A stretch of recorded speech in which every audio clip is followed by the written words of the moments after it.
जाने माने लेखक, कथाकार, उपन्यासकार, नाटककार ऋषिकेश सुलभ जी की किताब संग रंग का लोकार्पण होगा। उसके बाद उस किताब पर चर्चा होगी। सबसे पहले आमंत्रित करता हूँ जावेद अख्तर साहब, मोना झा जी, कुंज प्रकाश जी, रणधीर कुमार जी और प्रवीण कुमार गुंजन जी को कि आए मंच पर अपना स्थान ग्रहण करें। इसकी कोई किताब, ऐसी कोई किताब नहीं होती है कि वो इस बात को समझ सके कि कोई नाटक, कोई रंगकर्मी किस तरह से काम करता है।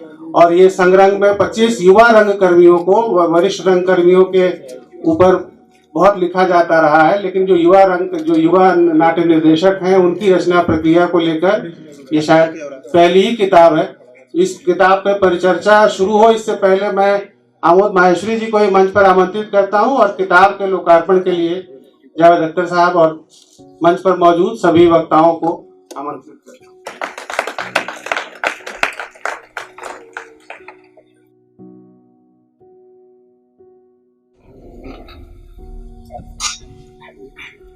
आमोद भाई और प्रभात, कुंज प्रकाश है, मोना झा है, रणधीर कुमार है, प्रवीण कुमार गुंजन है, और हम लोग एक ऐसी किताब के साक्षी होने जा रहे हैं जो आमतौर पर हम लोग उस तरह से उस रूप में नहीं देखते हैं ऐसी किताबों को, क्योंकि रंगमंच से जुड़ा हुआ जो काम है वो रंगमंच पर दिखता है।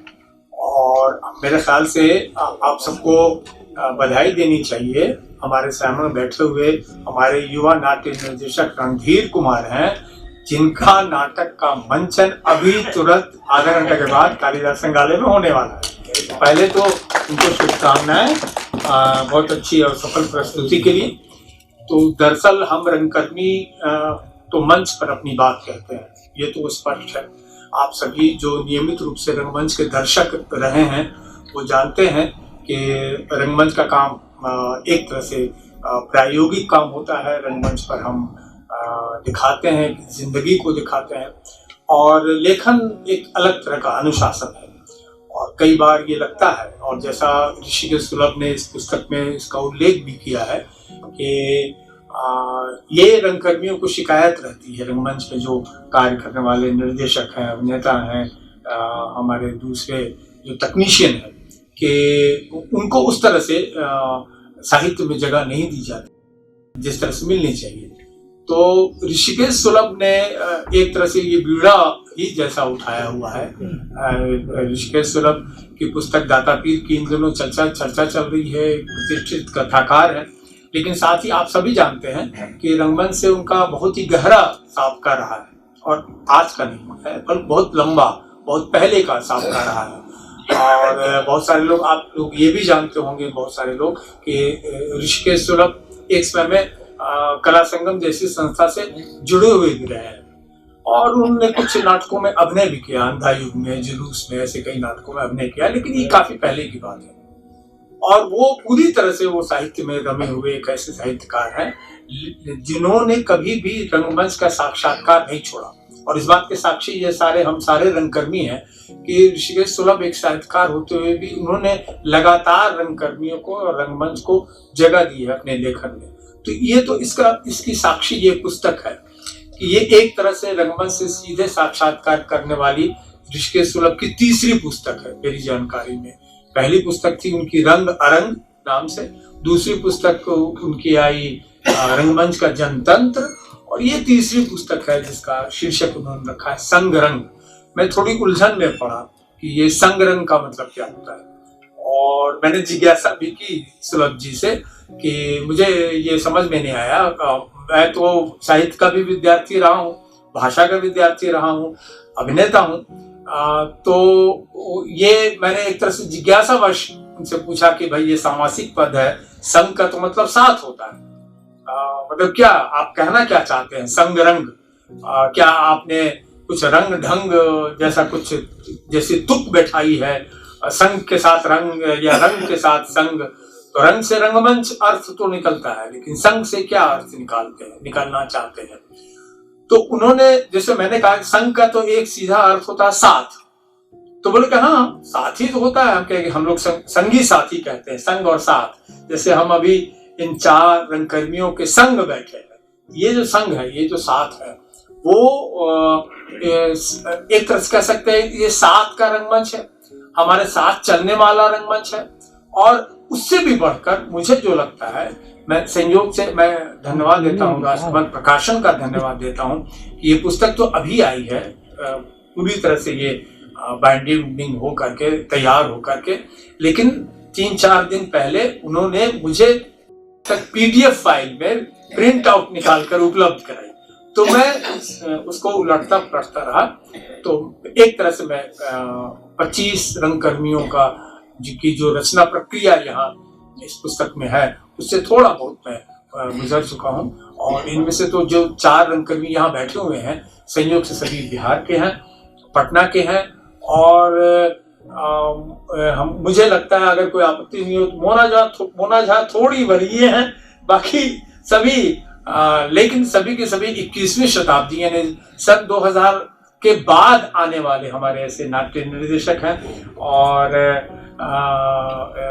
ये अभिनेता है जिनकी पहचान राष्ट्रीय स्तर पर या हमारे पटना रंगमंच के स्तर पर 2000 के बाद से बननी शुरू हुई है। और हम लोग जो थोड़ा पुराने हैं और इनको हम लोगों ने मंच पर ग्रो करते हुए देखा है, उभरते हुए देखा है, बनते हुए देखा है, काम करते हुए देखा है। और एक तरह से कहिए कि ये चारों रंग शख्सियतें, चारों रंग व्यक्तित्व जो हमारे बीच मौजूद हैं, दरअसल बात उनकी होनी चाहिए या उनके माध्यम से ही बात सामने आनी चाहिए, वो ज़्यादा सार्थक बात होगी। 2-3 बिंदु ही मैं रखूंगा और मैं चाहूंगा कि करके आज रणधीर का नाटक का मंचन है और कालिदास रंगालय से लगातार उनको फोन आ रहे हैं, फोन पर वो लगातार निर्देश दे रहे हैं कि जनरेटर चलता रहेगा और चूंकि ये लाइव शो है इसलिए बीच में कोई व्यवधान नहीं हो, इसके लिए ये पूरा अभी तक लगे हैं। और अभी उन्होंने शायद फोन अपना साइलेंट किया होगा तो साइलेंट किया होगा। तो सबसे पहले मैं चाहूंगा कि रणधीर ही आएंगे और अगर उनको जरूरी लगेगा तो मुझे नहीं लगता है कि किसी को कोई दिक्कत होगी, अगर वो जाना चाहें तो जा भी सकते हैं। तो ये हमारे लिए बहुत ही खुशनसीबी हमारी है कि इस पुस्तक में संकलित जो 25 रंगकर्मियों जो अलग अलग जगहों से हैं, बंगाल से हैं, असम से हैं, मध्य प्रदेश से हैं, छत्तीसगढ़ से हैं, उत्तर प्रदेश से हैं, बिहार से हैं, तो ये असमिया भाषा में या बंगला भाषा में, पंजाब से हैं, पंजाबी भाषा में, और संपादक ने मेहनत की और उसका अनुवाद हिंदी में अनुवाद भी, जो भी 2-3 रंगकर्मी ऐसे हैं उनका हिंदी अनुवाद भी यहाँ उपलब्ध कराया है।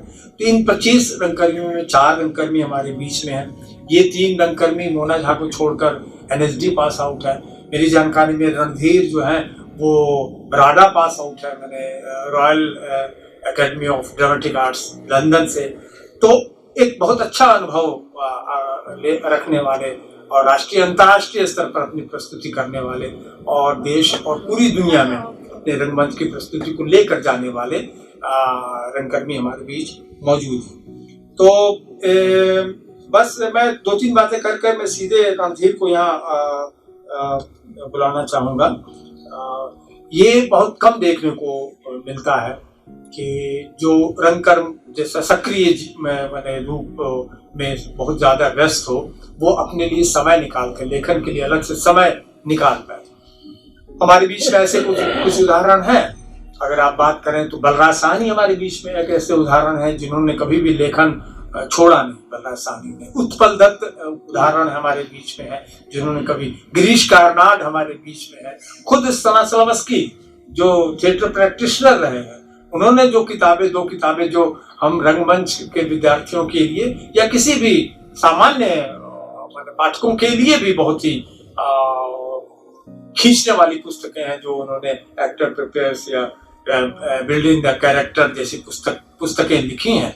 और अपने अभिनेताओं के बाद या माइकल चेखव हैं या ऐसे बहुत सारे रंगकर्मी हैं जिन्होंने, ब्रेख्त हैं, बर्तोल्ट ब्रेख्त हैं, जो बड़े निर्देशक हुए, बड़े अभिनेता हुए और उन्होंने कभी भी लेखन से अपने को अलग नहीं किया और अपने अनुभव को उन्होंने साझा किया। तो ये कठिनाई होती है। जो यहाँ सक्रिय रंगमंच से जुड़े हुए लोग हैं, बहुत सारे ऐसे चेहरे दिखाई दे रहे हैं, वो आम तौर पर संकोची होते हैं लिखने के मामले में, ऐसा इस पुस्तक के संपादक का मानना है। लेकिन इसका श्रेय तो निश्चित रूप से सर्वप्रथम ऋषिकेश सुलभ को जाता है कि उन्होंने 25 देश के रंगकर्मियों को के पीछे पड़कर उनके सक्रिय रंग जीवन से भी समय निकलवा कर ऐसे आलेख इकट्ठा किए।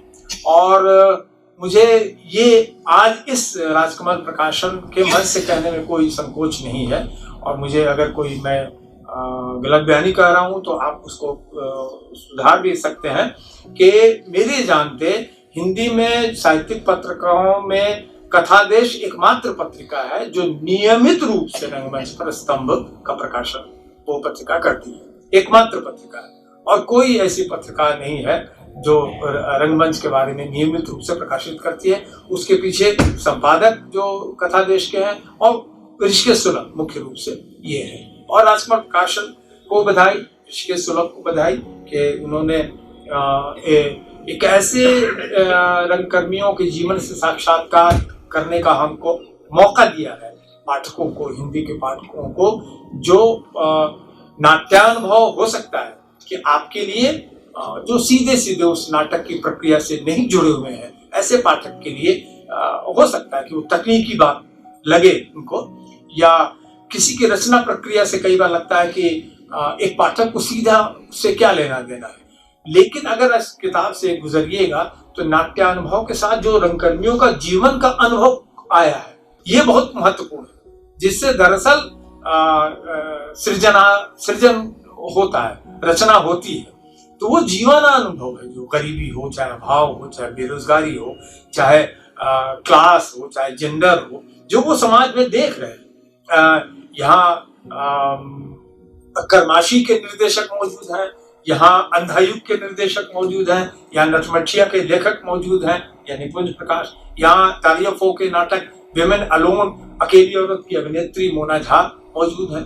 तो ये सारे रंगकर्मी आज जो जेंडर माने आप कह सकते हैं कि स्त्री विमर्श चल रहा हो, चाहे ट्रांसजेंडर, अब ये अपना मुझे देख कर बहुत अच्छा लगा कि इसमें कई ऐसे आपको भी ये अंश पढ़ना चाहिए जिसमें उन्होंने बताया कि क्या पुरुष हमेशा पुरुष का ही अभिनय करेगा, क्या स्त्री हमेशा स्त्री का ही अभिनय करेगा, क्या एक पुरुष स्त्री की वेदना को समझ सकता है, एक पुरुष कथाकार स्त्री की वेदना को कितना समझ सकता है। इस समय इनकी उम्र के कई ऐसे अभिनेता हैं जो बहुत गंभीरता से स्त्री पात्र को अभिनय के रूप में उतार रहे हैं। ऐसे बहुत अच्छे एक्टर हमारे बीच में है, बंगाल में या हिंदी में भी ऐसे बहुत सारे एक्टर हैं। तो चाहे वो ट्रांसजेंडर का इशू हो, चाहे वो लैंगिक विमर्श हो, चाहे दलित विमर्श हो, अक्करमाशी जैसा नाटक मेरे ख्याल से हिंदी रंगमंच पर आने वाला सबसे पहला दलित विमर्श का नाटक या प्रस्तुति कही जा सकती है। और एक हम लोग कहते हैं कि समय को की नब्ज को पकड़ना इन रंगकर्मियों ने अपने ढंग से उसको सीखा है। तो हमारी आज की रचनात्मकता से सब हमारे समय का जूझता हुआ जो जूझती हुई रचनात्मकता है उससे जुड़े हुए ये रंगकर्मी हैं। इसलिए मैं बहुत ज्यादा आपका समय नहीं लेते हुए मैं सीधे रणधीर को यहाँ बुलाऊंगा, क्योंकि शायद हम लोग के पास जो समय है और रणधीर का नाट्य मंचन है। तो सबसे पहले रणधीर अपनी बात कहेंगे और उसी क्रम में धन्यवाद जावेद भैया। सबसे पहले तो यहाँ आमंत्रित करने के लिए राजकमल प्रकाशन को धन्यवाद।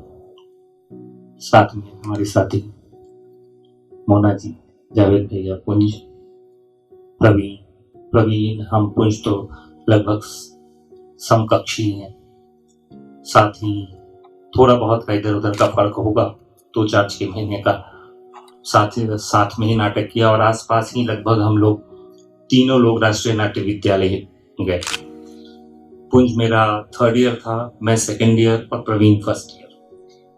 तो ये भी एक संयोग है कि 3rd, 2nd एंड 1st। अब किताब पर बातें। मैं वैसे भी न पत्रकार आदमी हूँ, मंच पे जाने में मुझे बहुत डर लगता है, तो मैं अमूमन अपने नाटक के बाद भी कर्टन कॉल जो होता है उसमें भी मैं नहीं जाता डर से, मुझे सच में घबराहट होती है। और हाँ, कभी कभी ज़रूर जाता हूँ, जब भी आप बाहर शो करने जाते हैं तो वो एक औपचारिकता होती है कि आपको जाना चाहिए, तो जाना ही पड़ेगा, तो तब जाते हैं। लिखना मतलब उस तरीके का मैं लेखक कभी रहा ही नहीं। और कभी जैसे लेखक सब कुछ के बाद हर दिन लिखता है, पुंज लेखक है, मतलब इनकी आदत में शामिल है लिखना, तो ये लिखते रहते हैं। हम लोग जो है वो कभी कभी किसी ने बहुत धक्का दिया, जोर दिया, तो कुछ कुछ लिख लेते हैं। हाँ, पढ़ते जरूर हैं, लेकिन वो जो लिखने वाली बात होती है, उसकी जो दक्षता होती है, वो हम लोगों में से बेहतर सबसे ज्यादा पुंज में ही है। तो हमने साथ में नाटक भी किया है, नटमेटिया।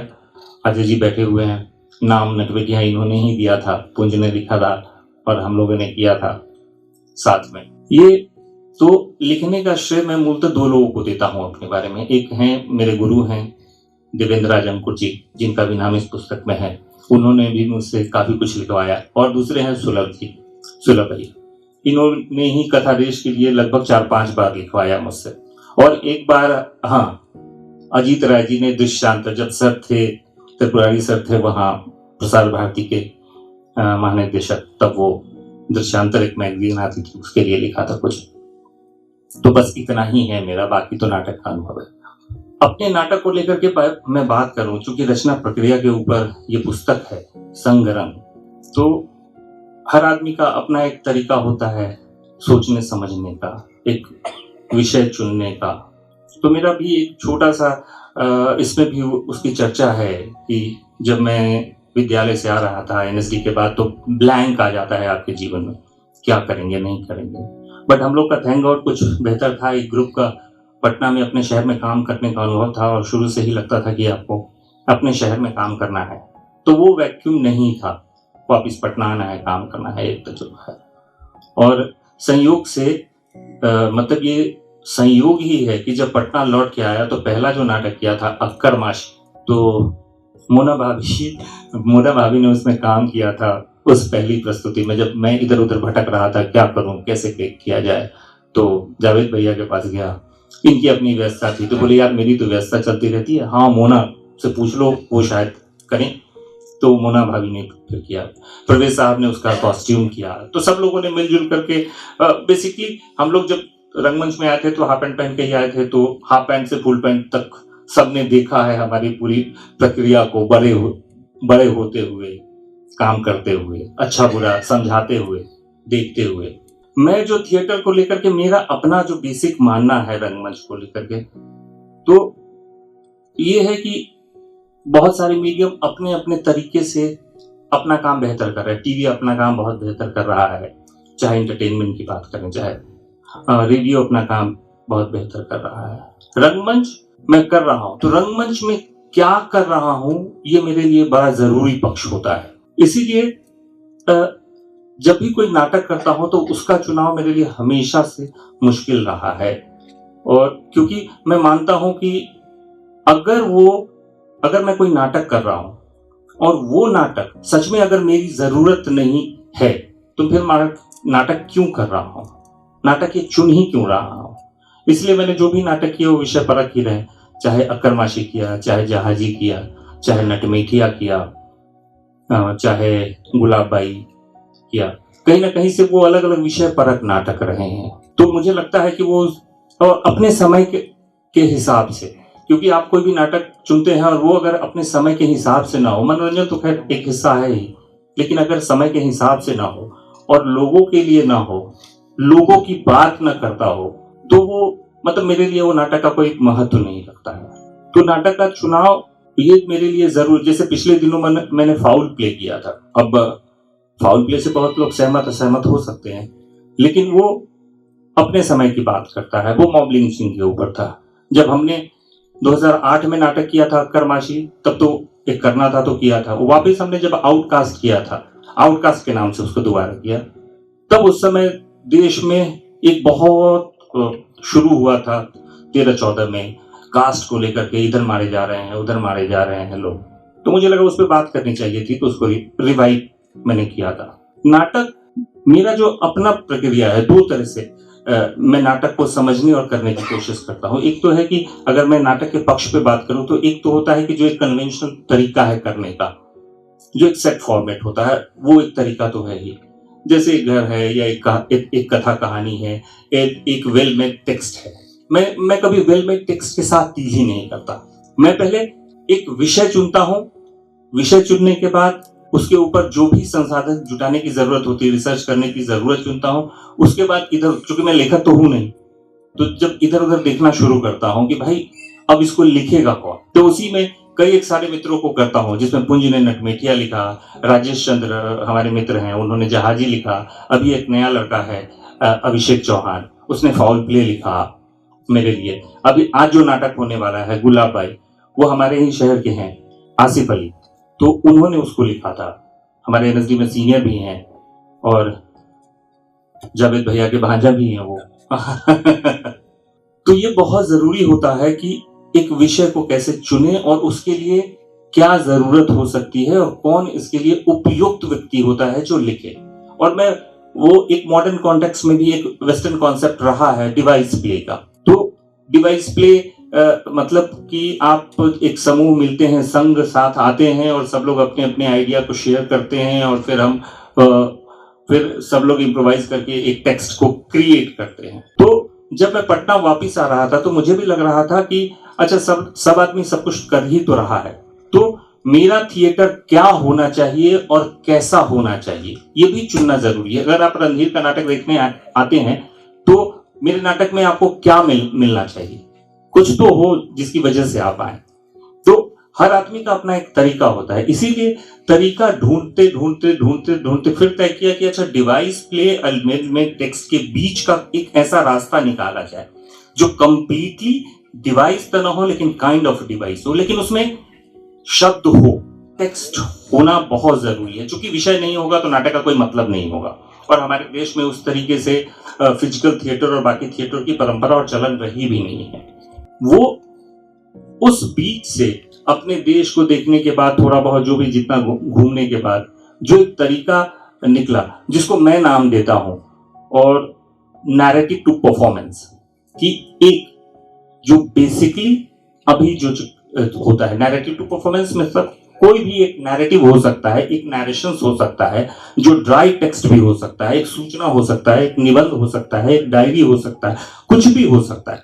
क्योंकि हमें बात करनी है लेकिन दृश्य माध्यम से बात करनी है, तो उसमें दृश्य कैसे ढूंढा जाए, उसमें परफॉर्मेंस कैसे ढूंढा जाए। तो अगर उसमें परफॉर्मेंस नहीं आ पाता है तो फिर तो आप तो कहेंगे कि हम पढ़ लेंगे भाई, इसमें नाटक की क्या मतलब है। तो बेसिकली इस दिशा से काम करना शुरू किया, जिसकी पहली कड़ी रही है अक्कर माशी, जो या शायद उससे भी पहली कड़ी कहें। जब स्कूल में पढ़ रहा था तो पुष्पराज जी की एक डायरी आई थी, नंदीग्राम डायरी, जिसके ऊपर मैंने किया था वॉइस ऑफ लाइफ। उसमें बहुत सारी नंदीग्राम की घटना को लेकर के आर्टिकल आई थी। तो नैरेटिव टू परफॉर्मेंस में बेसिकली हम सब मिलकर काइंड ऑफ डिवाइस में कहकर हम सब मिलकर एक दृश्य रचना ढूंढते हैं और उस दृश्य रचना के जरिए जहां पे शब्द मायने तो रखते हैं लेकिन उतना नहीं मायने रह जाता है, क्योंकि अभिनेता वहां महत्वपूर्ण हो जाता है। अभिनेता अपनी आंगिक भाव से, आंगिक चेष्टाओं से अपनी बात कहता है। उसमें हम तमाम चीजों का इस्तेमाल करते हैं, चाहे जो भी टेक्नोलॉजी की जरूरत पड़ती है। मेरे लिए ये जरूरी नहीं है कि थिएटर का मतलब है कि जहां हारमोनियम बजेगा वहीं थिएटर होगा, कतई नहीं है। थिएटर का मतलब यह है कि थिएटर जो परफॉर्मिंग आर्ट के कोई भी एलिमेंट हो, चाहे वो पेंटिंग हो, चाहे वो डांस हो, कुछ भी हो, जो हमारे आइडिया को लोगों तक पहुंचाने में मदद कराए, उन तमाम एलिमेंटों के साथ हम परफॉर्मेंस करेंगे। और वही रचना प्रक्रिया भी कमोवेश अक्करमाशी में रहा और धीरे धीरे ग्रो करता रहा। वो फाउल प्ले आते आते मैं मानता हूं कि जो मैं तलाशने की कोशिश कर रहा था, शायद आई डोंट नो, क्योंकि ये बहुत लंबा वक्त लगेगा, लेकिन शायद हम उस रास्ते पे अब पहुंचना शुरू हुए। ये तो नहीं कहेंगे कि पहुंच गया, कि हाँ अब वो जाकर के पिछले 10-12 साल के अनुभव में कि अब हमें एक रास्ता दिख रहा है, नए तरह से नई दिशा में अपने थिएटर को ले जा सकते हैं, पहुंचा सकते हैं। और मुझे लगता है कि पटना में भी ऐसे काफी सारे लोग हैं जो अपने तरह से अपनी सोच समझ के साथ काम करते हैं और वो आगे बढ़ रहे हैं, देश भर में जा रहा है उनका काम। और मुझे लग रहा है कि नए लोग जो हमारे समकक्ष रहे हैं या थोड़ा बहुत इधर उधर के आसपास के लोग रहे हैं, उनको भी मुझे लगता है इस किताब को देख करके मुझे भी आशा बंद की कि अच्छा मैं भी लिख सकता हूँ, शायद मुझे भी अब कुछ और लिखना चाहिए। तो शायद उनको थोड़ा जो हम जैसे तंग लोग रहे हैं शब्दों के मामले में, उनको भी आगे आना चाहिए, लिखा जाना चाहिए या लिखना चाहिए, जो भी एक्सपीरियंसेस हैं उनको बताना चाहिए। शायद इसी में से आगे के मतलब भविष्य का थिएटर या कुछ नए तरह का थिएटर लेकर के हम कोशिश के जरिए आ सकते हैं और कुछ बना सकते हैं। आप सबका बहुत बहुत धन्यवाद, आभार। सभागार में उपस्थित आप सब, अब चाहे किताब की बात नहीं करेंगे, बस 2-3 बात करके खत्म करते हैं कि सबसे पहले जब हम किन्हीं का काम के बारे में सुनते हैं कि कोई भी जो लीजेंड हुए, तो हमारे सामने सबसे बड़ा संकट एक ये है कि वो करते कैसे थे। ठीक है, उन्होंने काम तो बहुत अच्छा किया, बहुत अच्छी है, तो उनका प्रोसेस क्या था, इस चीज पे मतलब बहुत हिंदी रंगमंच इस मामले में बहुत ही तंग है कि किन्हीं के प्रोसेस पे कोई किताब नहीं है। लोग किस्सा कोई, आप किस्सों के साथ दिक्कत ये होती है कि किस्सों के साथ जो होता है उपमाएं जुड़ती चली जाती हैं, जैसे वो कोई चमत्कारी पुरुष थे जो चमत्कार। लेकिन एक बड़ी अच्छी बात है रंगमंच में कि रंगमंच एक जादू है, लेकिन ये जादू से नहीं होता है, वो करना पड़ता है। और जो प्रोसेस है, मतलब इसीलिए नए रंगकर्मी जब आते हैं तो वो उसका जादू देख करके आते हैं, क्योंकि सोसाइटी में भी कोई प्रोसेस नहीं है कि रंगमंच क्या है, कुछ पता ही नहीं है। तो वो लाइट, साउंड और एक्टिंग और कॉस्ट्यूम इसको देख करके आते हैं। लेकिन ये सारा भ्रम जो है, अगर वो जब फ्लोर पे आते हैं और जब लगता है कि नहीं ये तो जो सारी चीजें ये तो कुछ है ही नहीं, वो तो बस एक दिन का खेला है। तो एक दिन तक पहुंचने के लिए जो ये 2 साल 6 महीना का जो पीड़ादायक प्रोसेस है, और मैं एक शब्द यूज करूं तो शायद आपत्ति नहीं होगी कि ये बुचड़खाने में जाने जैसी चीज है कि जो लोग भी प्रोसेस में काम करते हैं बहुत पीड़ादायक है सबके लिए, अभिनेता के लिए, निर्देशक के लिए, लेखक के लिए। इस किताब में जो है नटमिठिया का जिक्र है, नटमिठिया पर ही बात हुई। और मेरे साथ एक अच्छी बात यह है कि मेरी भूमिका बदलती रहती है, मैं खुद भी कंफ्यूज होता हूँ कि मतलब कहाँ हूँ। कभी नाटककार के रूप में मेरा नाम आ जाता है, कभी अभिनेता के रूप में आ जाता है, कभी एक्टर ट्रेनर के रूप में आ जाता है, कभी संगीतकार के रूप में आ जाता है। और मैं सबके मजे लेता हूँ कि अगर मेरे को गाना गाना है तो हम गाना ही गाते, फिर सोचते नहीं। तो अच्छी बात है कि नटमिटिया की जब हम लोग वो कर रहे थे तो एक दिन रणधीर का फोन आता है कि मेरा एक ड्रीम प्रोजेक्ट है, और ये हर नाटक को अपना ड्रीम प्रोजेक्ट ही बोलता है, मतलब इसके बहुत सारे ड्रीम है, पता नहीं कितने ड्रीम है। तो बोला क्या करना है, तो बोला कि भिखारी ठाकुर पे नाटक लिखना है। मैंने बोला क्या बेकार की बात कर रहे हो, भिखारी ठाकुर पे नाटक हो ही नहीं सकता, वो महाकाव्य हो सकता है। बोला अरे करते हैं ना यार, बोला करो। एक नाटक लिखने के लिए इसने जितनी किताबें मुझे पढ़ाई है कि उसके बाद तो मैं विद्वान ही हो गया, मतलब रामचरितमानस तक भी पाठ पढ़ो, क्योंकि वो अपने नाटकों के शुरुआत में ही रामचरितमानस का जिक्र कर रहे हैं, वो राम की कथा उठाते हैं।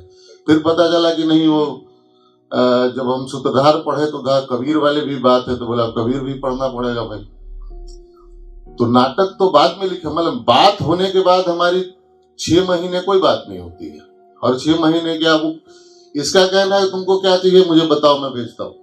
बोला मत भेजो, मुझे अभी क्या चाहिए, वो जिसको बोलते हैं कूप भवन चाहिए, क्योंकि अगर भिखारी ठाकुर पे कोई रचना आनी है और अभी जिनके बारे में इतनी कथाएं, दंत कथाएं, उपकथाएं, नफरत और भक्ति दोनों है कि कुछ लोग अनटचेबल भी बना के रखे हुए कि इधर टच नहीं करना है, नाटक मतलब बहुत सारे हम लोग झेले भी कि सीधे आकर के बोला भी कि ये सीन आप हटा दीजिए, ऐसा कभी नहीं हुआ उनके जीवन में।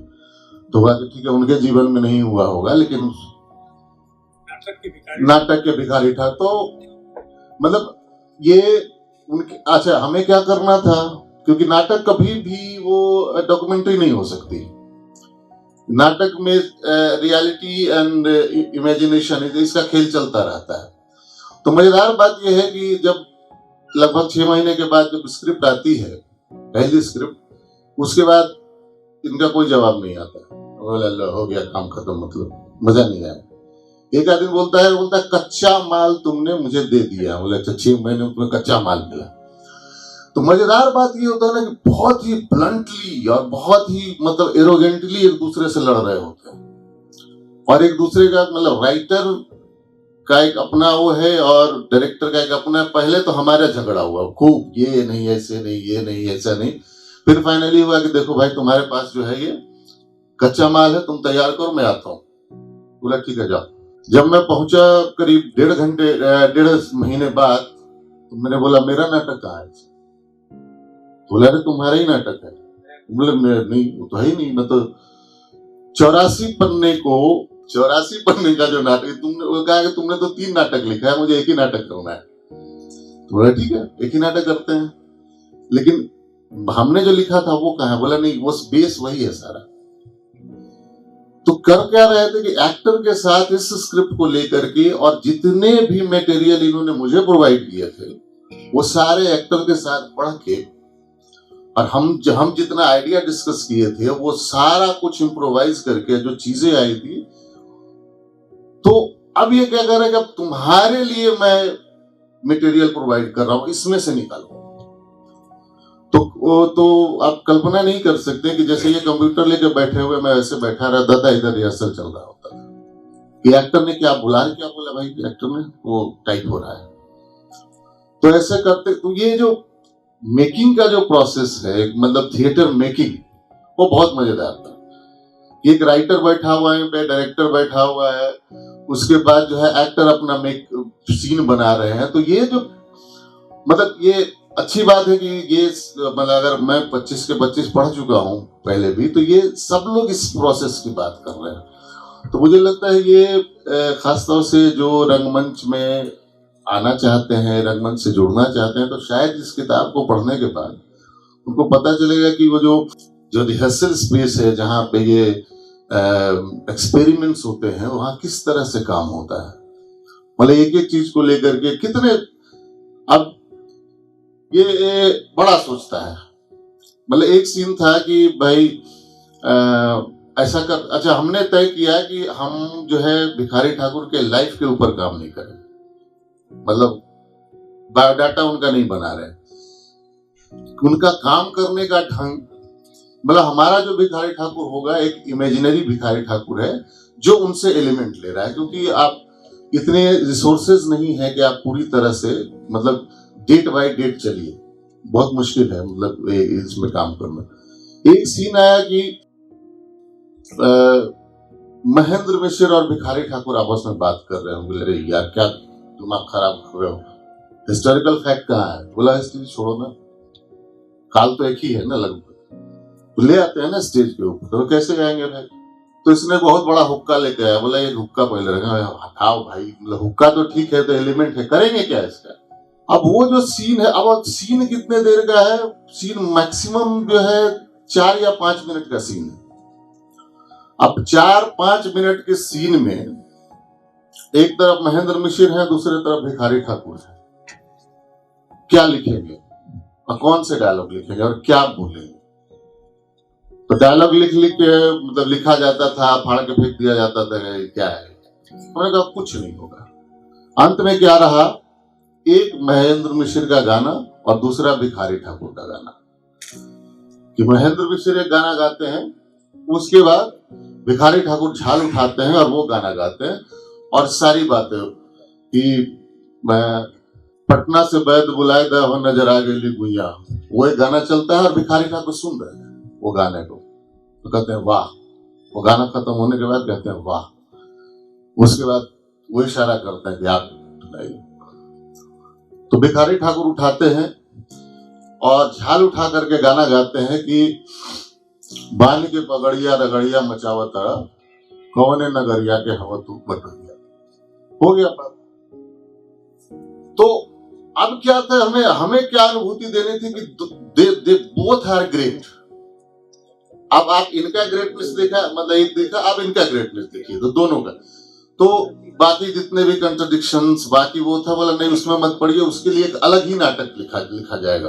तो ये जो पूरा प्रोसेस, तो ऐसे मतलब हजारों किस्से हैं हम सबके नाटकों के जो पहले दिन से लेकर हम सब बोलते हैं कि हमें नहीं पता है नाटक कैसे होगा। टेक्स्ट है हमारे पास, ये टेक्स्ट भी रहेगा कि नहीं, इसलिए टेक्स्ट भी बदलता है, वो कौन से सीन कहाँ चला जाएगा, किधर आ जाएगा। और रणधीर सही बोल रहा था कि वेल रिटेन प्लेज से, मतलब कम से कम ये जो हमारा ये जनरेशन है, वेल रिटेन प्लेज से इनको बहुत कष्ट है, क्योंकि वो बहुत बांधता है। और अभी हम लोग जो है, हम लोग इवॉल्व, मतलब बोला नहीं हमें इवॉल्व करना है, हम वेल रिटर्न प्ले नहीं करेंगे, क्योंकि इतनी ज्यादा वहां तक, मतलब कई सारे नाटकों में तो ये यहाँ तक लिखा हुआ है 3 कदम चलने के बाद, तो बोला सब आप ही लिख देंगे सांस लेते हुए, बोला सब आप ही लिख दिए, तो फिर डायरेक्टर क्या करेगा, फिर उसके बाद एक्टर क्या करेगा। जब 3 कदम चल के सांस लेते हुए बोलता है तुम इधर आ जाओ, बोला सब तो आप लिख ही दिए, तो फिर डायरेक्टर हटा दीजिए।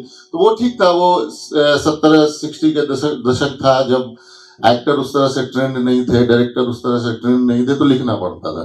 मतलब माथुर जी का तो एक पूरा वो गुस्से में उन्होंने तो यही लिख दिया, यहाँ तक लिख दिया था कि क्या कौन आदमी मेरा नाटक कर सकता है। तो उन्होंने अपने नाटक का जो परफॉर्मेंस देखा, वो अच्छा नहीं था, तो उन्होंने गुस्से में लिख दिया कि मेरा नाटक करने के लिए आपको वो क्या क्या वो कोणार्क नाटक है उसके पीछे में जो परिशिष्ट है, वो गुस्से में लिख भी दिया था कि आपको करने के लिए ये होना पड़ेगा।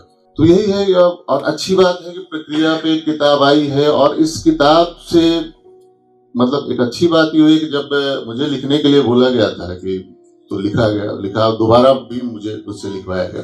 वो लिखने के बाद मुझे लगा कि हम सबको शुरू से लेकर आज तक, चूंकि एक आर्टिस्ट जो है पता नहीं कहाँ से चीजें लेता है और कहाँ, मतलब मुझे तो ऐसा लगता है कि जितनी मानव सभ्यता का जो इतिहास है उसका कहीं ना कहीं अंश हम सबके अंदर है। तो अभी इस पूरे लॉकडाउन के दौरान एक अच्छी बात ये हुई कि 2 साल के दौरान जब मैंने लिखना शुरू किया अपने बारे में, तो करीब 1500 पन्ने हो गए, और उसमें गांव का इतिहास है, भूगोल है, दादी के किस्से हैं। अब मैं गा लेता हूँ, ये गाने में मेरा कोई योगदान नहीं, गाने में मेरी बुआओं का योगदान है, जो मुझे गोदी में लेकर के शाम में गाना गाती रहती थी। तब उनका, वो तो कभी ऐसे तो स्टेज पे तो आएंगे नहीं, वो जब हम प्रोसेस लिखेंगे, जब वो लगातार जो है हनुमान चालीसा याद करवा दी पूरा, की जब मम्मी बताती है कि जब तुम छोटे थे तो कहीं भी लेकर जाओ तो तुम हनुमान चालीसा जोर जोर से गाते जाते थे। तो सुर ताल लय वहां से आया है, अगर मेरे अंदर कोई सुर ताल लय आया है तो। उसके बाद दादा थे जो कीर्तन में गाते थे, तो रोज शाम में लेके जाते थे, तो ये विरासत में मिली। तो मुझे लगा ये प्रोसेस जब लिखा जाएगा, और जावेद सर ने एकदम सही बोला कि हर आर्टिस्ट को अपना एक प्रोसेस बनाना चाहिए, प्रोसेस लिखा जाना चाहिए, क्योंकि पता नहीं किसके लिए कौन सी चीज कहाँ काम कर जाए, और बिना प्रोसेस में गए हुए आर्ट की उत्पत्ति तो हो नहीं सकती। और हम एक ऐसे युग में जी रहे हैं जहाँ रंगमंच की अगर हम बात करें तो मैं उसको मजाक में बोलता हूँ कि FIR यहाँ लिखा जाता है कि अभी शाम में जैसे गुलाब भाई एक घटना घटेगी, कल उसका FIR लिखा जाएगा। तो जितनी भी समीक्षाएं आ रही हैं वो FIR तरीके से आ रही है, मतलब चिंतन मनन विमर्श अभी के समय में बहुत मुश्किल है। मतलब हम लोग एक नाटक करते हैं पटकथा को लेकर, और जो धूमिल की कविता है पटकथा, और मुझे ये बताते हुए शर्म हो रही है कि 2016 से हम उसका मंचन कर रहे हैं और आज तक उसकी समीक्षा ही नहीं लिखी गई। तारीफ है, आलोचना आई, समीक्षा नहीं। जिसको लगे ना कि हाँ टेक्स्ट के अंदर, उसके परफॉर्मेंस के अंदर, उसके जो है परिकल्पना के अंदर घुस करके कोई आदमी लिखा हो, लिखा ही। क्योंकि सबको FIR लिखने की आदत है कि आज फलाने जगह पे ये नाटक हुआ, ये नाटक में लाइट अच्छा था, तो अच्छा था लिखना तो ठीक, क्या अच्छा था? अभिनय बहुत ही शानदार था, तो शानदार क्या था? तो उस शानदार की व्याख्या, या म्यूजिक बहुत ही खराब था, तो खराब की जो व्याख्या है वो अभी के दौर में खासतौर से हिंदी में, मतलब बाकी का तो मैं नहीं जानता हूँ, तो इसीलिए हम सब ने, खासतौर से हम तो 3 रोज ही बात करते रहते हैं, हम सब ने तारीफ और आलोचना सुनना बंद कर दिया है, क्योंकि वैसी आलोचना आती नहीं और ऐसा तारीफ नहीं आता कि हमें ठीक है, जो नाटक करने के बाद हम आपस में बैठ के खूब हाई कर लेते हैं, और आलोचना करनी होती है तो खुद ही बैठ करके। जैसे बहुत अच्छी बात है कि गुंजन ने एक नाटक, वही नटमिठिया देखा और उसने कहा कि भिखारी ठाकुर के पर नाटक कर रहे हो, शामियाना कहाँ है? क्लिप हो गई बात। और हम थे अगरतला में उस वक्त। अब वो ऐसा डायरेक्टर है, वो कह रहा है कि शाम में नाटक है, बोला अभी हमको शामियाना चाहिए। हम बोले अरे अभी कहाँ शाम में नाटक है, हम लोग दूसरे शहर में है भाई। और वो जिद्दी आदमी बोला तुम लोग रिहर्स करो, मैं शामियाना लेके आता हूँ। ये शामियाना खरीदा, उसके स्टेज का साइज के शामियाना लिया, शामियाना कटवा के, और 4 बजे कह रहा है कि अब लगाओ, लेकर के आ गए हम। क्योंकि एक आइडिया कहीं से आया और बोला क्लिक कर गया कि हाँ है, वो होना चाहिए। ये तो बिना शामियाने के भिखारी ठाकुर की बात कैसे, कहीं तो आना चाहिए, शामियाना आना चाहिए। तो इस तरह की, तो ये प्रोसेस पे किताब है, प्रक्रिया पे किताब है, जो पढ़ा जाना चाहिए, समझा जाना चाहिए। और इस तरह की और किताबें हैं, और लोग लिखें, नए लोग लिखें। मतलब ये भी हमेशा कि नया पुराना तो क्या, जैसे अब सतीश आनंद यहाँ पे काम किए, परवेज दा काम कर रहे हैं, संजय उपाध्याय काम कर रहे हैं, तो इनके प्रोसेस पे किताबें होनी चाहिए, क्योंकि वो बनते चीजें बनी हैं। और एक प्रोसेस पे अगर किताब होगी तो शायद आने वाले जनरेशन को हम सिर्फ एक शब्द में नहीं खत्म करेंगे कि वो महान थे, कि ये किताब पढ़ो कि उन्होंने क्या किया था। तो अच्छी बात है। और सबसे जरूरी बात है कि राजकमल ऐसी किताबें छाप रही हैं, क्योंकि हम लोग तो वही बोला कि हाफ पैंट से लेकर के अभी तक नाटक जब भी चाहिए तो राजकमल या वाणी प्रकाशन, यही 2 जगह है जहां हम जाते हैं और किताबें उठाते हैं।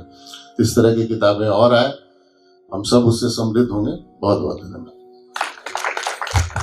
तो प्रवीण से आग्रह है, मंच पे जावेद भैया, मोना जी, पूंज दा और आप सभी को नमस्कार। मैं जब थिएटर में आया था, धीरे धीरे रंगमंच करते हुए 2 साल हुए होंगे, किताबों से प्रेम जागा और किताब जैसे तैसे मंगवा के पढ़ना, लेकर आना। और मुझे याद है कि मैंने पहली किताब जो खरीदी थी पटना साइंस कॉलेज के सामने राजकमल से, वो सफदर पे किताब निकली थी। और आज जब राजकमल से किताब प्रकाशित हो रही है और मेरे किसी काम का उसमें जिक्र है या मेरा ही लिखा हुआ है, हम लोग लिखने वाले लोग तो हैं नहीं, हम लोग मंच पे कुछ करने में विश्वास रखते हैं, कुछ दिखाने में विश्वास रखते हैं। और कोई, मुझे नहीं लगता कि कोई प्रक्रिया या कोई प्रस्तुति प्रक्रिया कोई एक व्याकरण है या अस्थाई है किसी का। हम रंगमंच पे झूठ परोसते हैं, झूठ ही दिखाते हैं, और झूठ को कितना शानदार तरीके से प्रस्तुत करें, उसी में हमारी कोई प्रक्रिया है। जो इल्यूजन क्रिएट करते हैं, जो भ्रम पैदा करते हैं। और मुझे नाट्यशास्त्र की वो बात भी याद आती है, सुना मैंने कि जब सब लोग थके हारे जब पहुंचे इंद्र के पास, तो बोले कुछ ऐसा बनाओ जो थके हारे लोग रात में आके मनोरंजन कर सके, कुछ समझ सके, देख सके। तो जैसे ही नाटक आया होगा, तो हमारा नाटक का जो प्रोसेस है, हमारा प्रक्रिया है, वो सच्चे मन से नाटक को समझने की प्रक्रिया है, उस टेस्ट के अंदर घुसने की प्रक्रिया है। और घुसकर जब हम अभिनेता, क्योंकि मंच पर अभिनेता ही हमारा मेन टूल है, तो अभिनेता के माध्यम से हम अपनी बात को कैसे लोगों तक ले जा सकते हैं, इस कहने के जो तरीके हैं, उसी पे काम करता रहा हूँ और काम करता हूँ। और क्योंकि मैं तो राजकीय नगर विद्यालय पास आउट होने के बाद लगातार बेगूसराय में काम करता हूँ, जहां मुझे प्रशिक्षित अभिनेता नहीं मिलते। हमें खुद अभिनेता बनाने पड़ते हैं, तैयार करने पड़ते हैं, और जब वो तैयार होते हैं फिर चले जाते हैं। ये एक प्रक्रिया है। लेकिन हमने भी रंगमंच शुरुआत वैसे ही किया है, ऐसे ही रंगमंच चलेगा। और इसमें एक अंधा योग की प्रस्तुति की चर्चा है। प्रशिक्षण देने के पहले बॉन्ड लिखवा लीजिए प्रवीण। वो संभव नहीं है कि वो ये, लेकिन ये विकास की प्रक्रिया है, लोग आएंगे जाएंगे इसी तरह से लोग जी। तो वो भी लिखवाएंगे कि आप एक साल में सिखा दीजिएगा, इसकी गारंटी क्या। तो इसमें अंधा युग नाटक का जिक्र है किताब में। ये मेरा डिप्लोमा प्रोडक्शन था राष्ट्रीय नाट्य विद्यालय में। और एक और जिक्र है मेरे ही नाटक का, समझौता नाटक का, जो मानवेंद्र ने एक्टर पॉइंट व्यू से इसमें लिखा है। तो ये दोनों नाटक मेरे बहुत प्रसिद्ध हुए, शायद उसके कारण मेरा नाम थोड़ा सा खिला उला होगा रंगमंच में। तो जब मैं अंधा युग कर रहा था, क्योंकि ये डिप्लोमा प्रोडक्शन होता है, बस एक वाक्य के साथ खत्म करता हूँ। तो कमिटी वो इंटरव्यू लेती है कि आप कौन सा डिप्लोमा करेंगे। तो मैंने 3 चॉइस रखा था, अंधा युग, अरविंद अडिगा का व्हाइट टाइगर, अधूर स्वामी। और कमिटी में हुआ था कपूर, अभिलाष पिल्लई, रविंद्र दास, सब लोग बैठे हुए थे। तो सबने बोला कि नहीं ये अरविंद अडिगा का जो है व्हाइट टाइगर, ये अच्छा है, बिहार से रिलेटेड है, बिहार की कहानी है इसमें, इसको तुम करोगे। तब तो पक्का नहीं करूंगा। तो मैंने कहा मैं अंधा युग करूंगा। तो रविंद्र ने बोला कि कितना कर लोगे, B.R. चोपड़ा से अच्छा तो नहीं करोगे। हम कहेंगे नहीं तो करूंगा। तो ये है। और बाकी अच्छा लग रहा है यहाँ आकर। मेरी तबीयत भी थोड़ी अच्छी नहीं है, और फिर भी आप सबका प्यार, विशेष करके राजकमल प्रकाशन का और सुलभ भैया का बहुत बहुत आभार, धन्यवाद। मैं मोना झा से आग्रह करूंगा कि संक्षेप में अपनी बात रखें और चर्चा फिर उसके बाद खत्म करेंगे। शुक्रिया जावेद जी, मंच पर बैठे हुए पुंज, गुंजन और सभा में हमारे यहाँ बैठे हुए साथी, कुछ सीनियर्स, सबका शुक्रिया। राजकमल का शुक्रिया जो मुझको मौका दी इस बातचीत करने के लिए। ये जब किताब के शक्ल में नहीं आई थी और कथादेश में लगातार छप रहा था, तो उस वक्त ऋषिकेश सुलभ, जिनको हम सुलभ भैया कहते हैं, उन्होंने कहा कि तुमको लिखना है। लिखना सुनकर ही जैसे पाँव में बिल्कुल थरथराहट होने लगी, भाई लिखेंगे कैसे, लिखते तो है नहीं, हम तो मंच पर अभिनय करते हैं। तो उन्होंने कहा कि नहीं, जो तुम करती हो उसी को लिखो। और हमने कोशिश की। इसी बहाने सुलभ भैया के कहने पर कथादेश में लिखा, उसके अलावा भी 3-4 आलेख लिखा जो कई जगह छपा भी।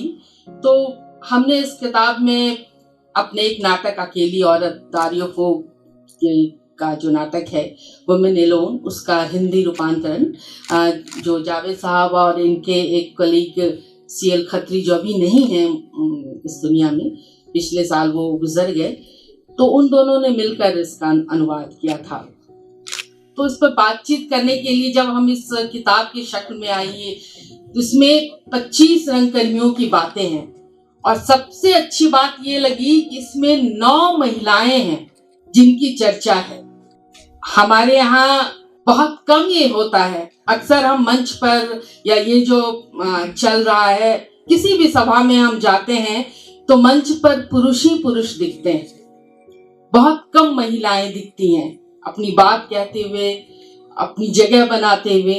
ये एक कठिन संघर्ष है, अभी भी चल रहा है और लगातार चलता ही रहेगा कई वर्षों तक मेरे ख्याल से। तो ये बड़ी अच्छी बात लगी कि कैसे हमारे लिए सिर्फ रंगकर्म करना ही बड़ी बात नहीं है, बल्कि हम घर से निकल कर के सड़क तक आए, सड़क से निकल कर के मंच तक आए, और जिस समाज में औरतों के लिए कई खेमा बनाया हुआ है, उस समाज, उस घर, उस परिवार से लड़कर हम अपनी बात जब कहते हैं तो एक कॉन्फिडेंस आता है, और ये कॉन्फिडेंस का एक लंबा समय लेता है।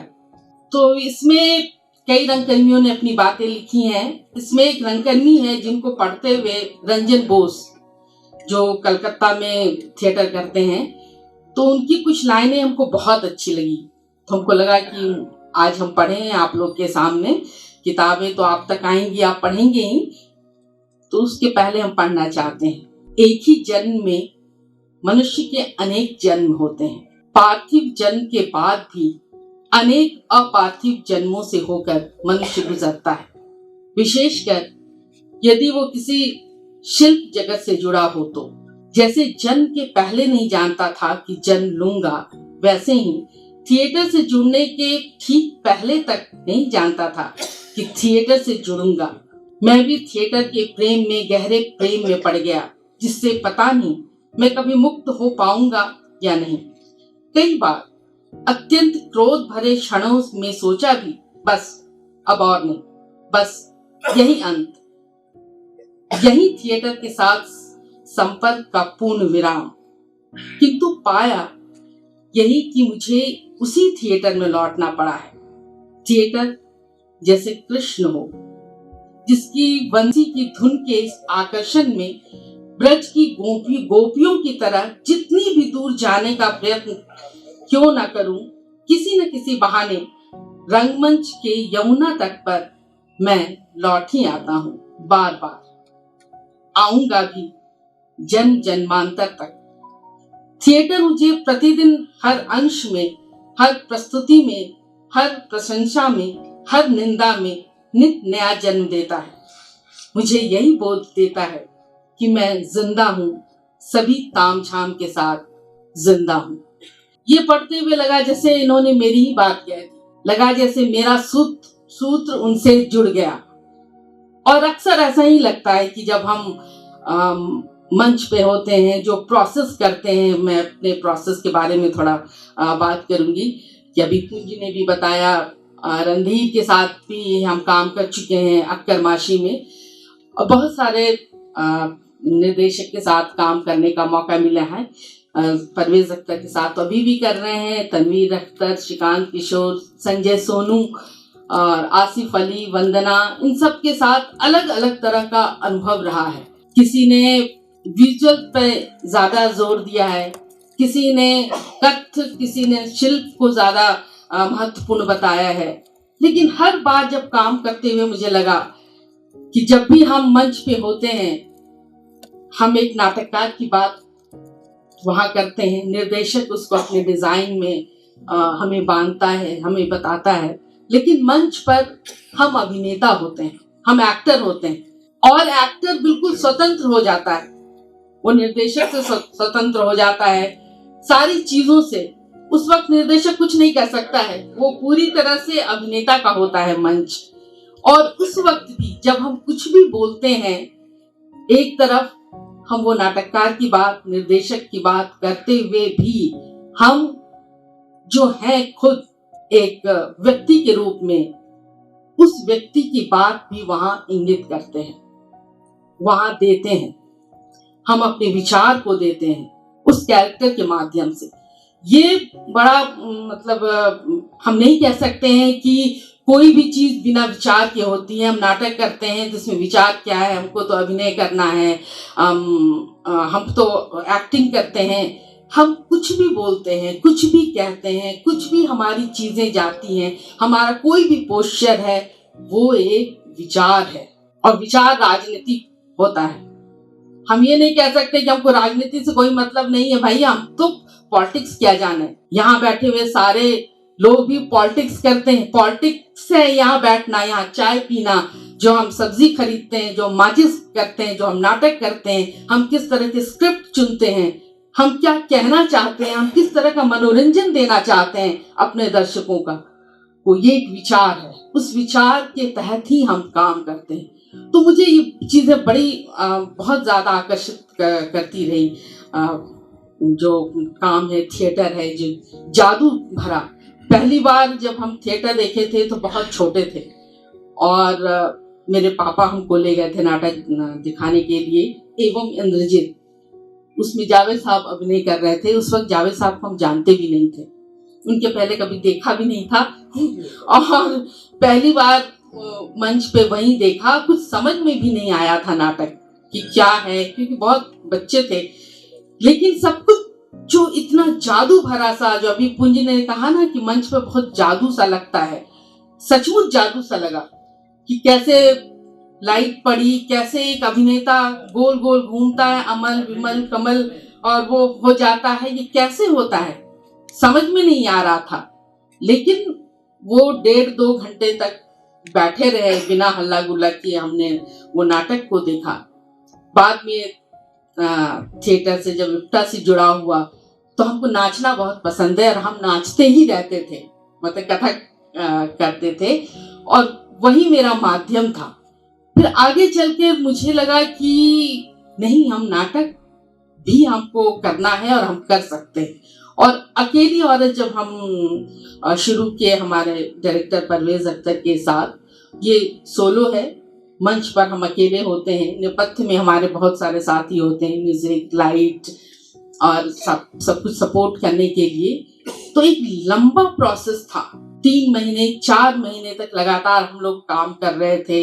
एक बतौर एक्टर के तौर पर इतनी तरह की चीजों से गुजरना पड़ रहा था। जैसे रंजन बोस ने कहा कि कई बार लगता था कि नहीं छोड़ दें, गुस्सा आता था, रोना भी आता था, डांट भी पड़ती थी, लेकिन हर बार कोई ऐसी चीज जो आपको बिल्कुल कहे कि नहीं आपको करना ही है, शायद आप यहीं पर अपने को सबसे ज्यादा अच्छे तरीके से अभिव्यक्त कर सकते हैं। और वही एक उत्साह, वही एक कमिटमेंट रहा थिएटर के दौरान कि हम लगातार करते रहें। कई बार लगा कि नहीं, सही नहीं हो पा रहा है, लेकिन उससे जूझना काम है हम एक्टरों का।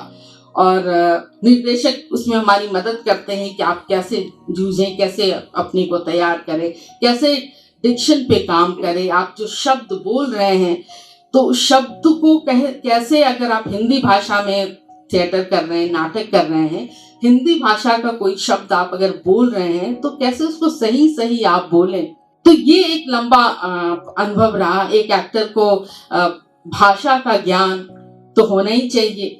और जैसे कोई रचनाकार, कोई उपन्यासकार या कोई लेखक, कवि अपने कृति को रचता है, कोई उपन्यासकार जब किसी उपन्यास को लिखता है, इसमें इतने सारे कैरेक्टर होते हैं, हर एक कैरेक्टर को अलग से वो दिखाता है कि ये कैरेक्टर ऐसा है, ये कैरेक्टर ऐसा है, और सबको मिला करके वो एक रचना बनती है जो बहुत हम तक पहुंचती है। तो वो वही रचना प्रक्रिया है एक नाटक को करने की। तो यही मेरा भी रहा है। बहुत बहुत शुक्रिया।